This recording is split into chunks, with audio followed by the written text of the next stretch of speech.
Hi, my name is Jeff and welcome to my workshop. Today's project is inspired by this photo of a Northern Pacific stock car converted for grain service. We're going to start with this old Tyco car. I've already stripped it of the previous lettering. It was already black plastic, so all we had was the lettering on here. And I've disassembled the car. First thing I'm going to be doing is adding roof hatches to allow for grain loading from the top. Well, the original car, Northern Pacific car, did not have this. The Arlington Heights Society Model Engineers Operations Department asked that I do this to help make the car more visually distinguishable as one for grain service. So this is more for the benefit of our operators than it is for authenticity. And I'm just using plastic solvent cement to glue these on. These were an extra set of roof hatches that came with an old refrigerator car that I had in my stash. So those are going to get glued on, a few panels in from each end. Just using, I'm using Fowler liquid cement, which is my personal favorite. It's not sponsored, but it's the one I happen to like, so that is what I use. Once those are glued on, we'll allow the glue to cure completely overnight, and then give this a coat of gray primer in anticipation of painting. In addition to the gray primer, I'm also going to be using an assortment of browns and tans to distress the wood slats of the car. You can see that was done here, so it gives it more of a wood look.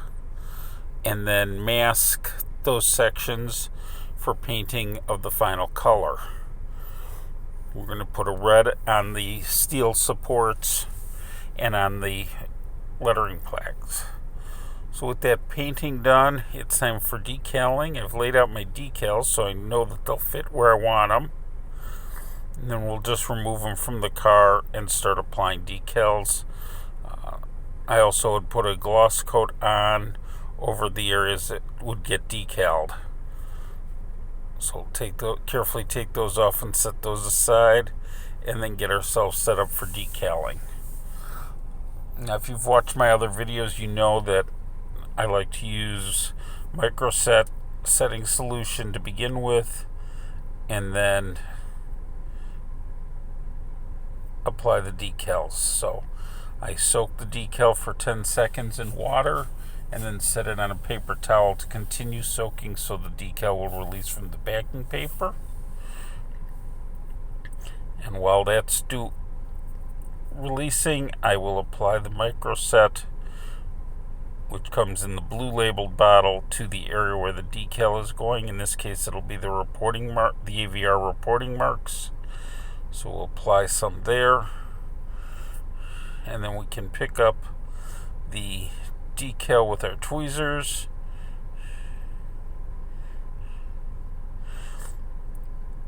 and set it near where it's going, and then using fingers and or a toothpick as works, float the decal off the packing paper and into position on the model.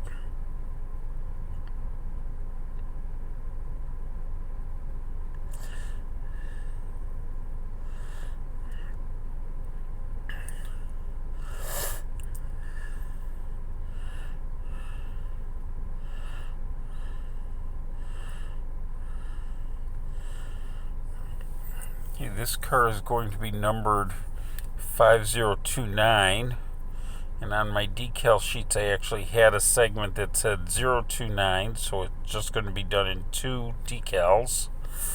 We'll start with the 029 and then add the 5 in front of it, again following the same procedure.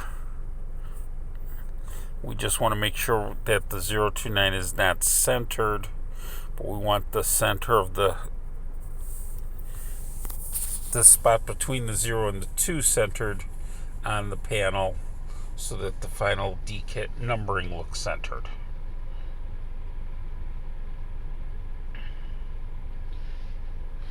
Again, we're soaking it and then applying the microset and then setting the decal in place.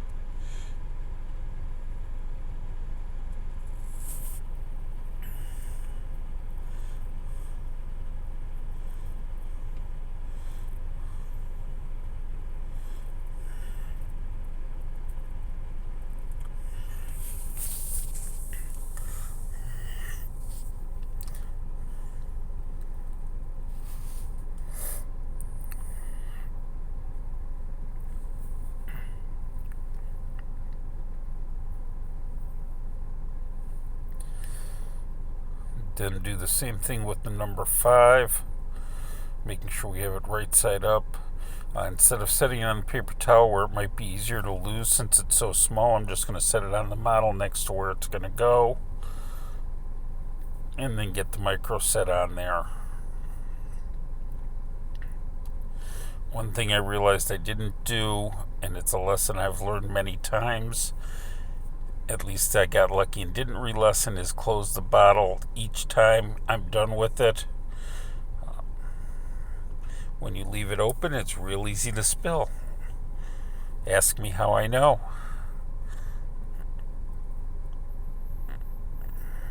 And then we can get the decal in place and the backing paper off the model.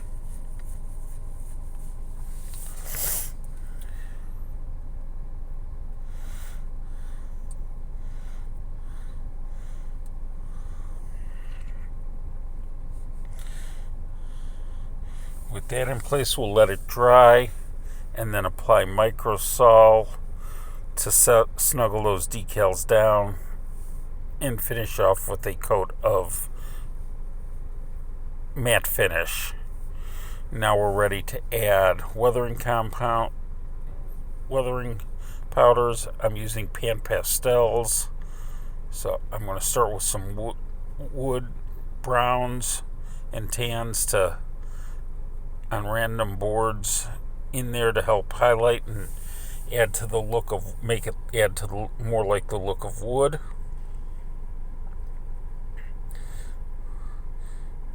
And I'll use the off-white color, which is a burnt sienna,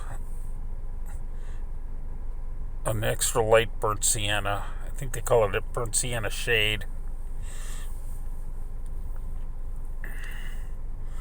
to really kind of fade the paint as well on the model.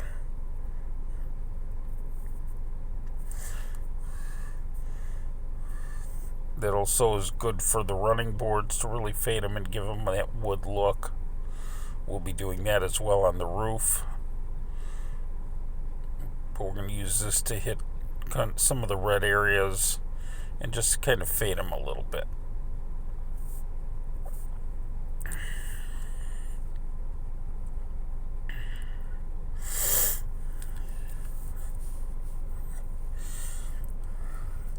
Unlike you've seen me do in other models, this one I am doing the weathering before I install the body on the underframe, and that's because to simulate the plywood inside the model, we're going to be gluing in some pieces cut from a file folder, a manila file folder, and I want to get the pen pastels on before I do that.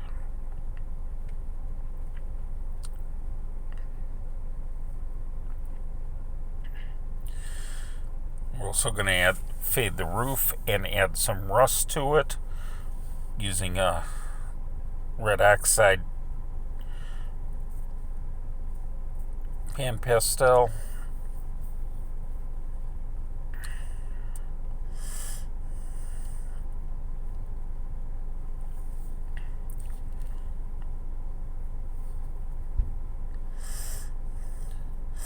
And it's just a matter of going back and forth over things. You can always use a clean spot of the sponge to scrub off stuff if you're not happy with it. Just keep working until you're happy with the final results. And there we go. Now to create the look of the plywood inside, after we put our pan pastels away, I cut out a piece of manila file folder to fit inside the car, and then I'm just using Eileen's tacky glue, mainly because this will dry clear, to spread inside the car on both sides of the door.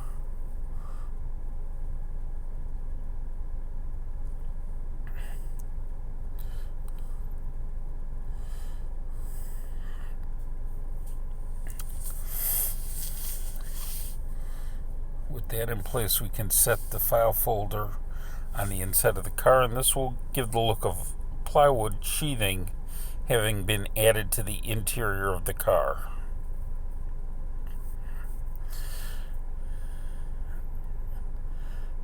We'll let that dry. We'll also do the same thing for the other side of the car.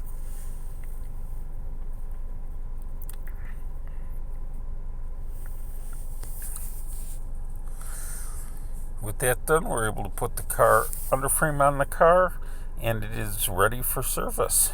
I hope you've enjoyed this video. If you have, please make sure you give it a big thumbs up. Make sure you subscribe and turn on notifications so you don't miss my next project. Thank you for watching, and I will see you on the next one.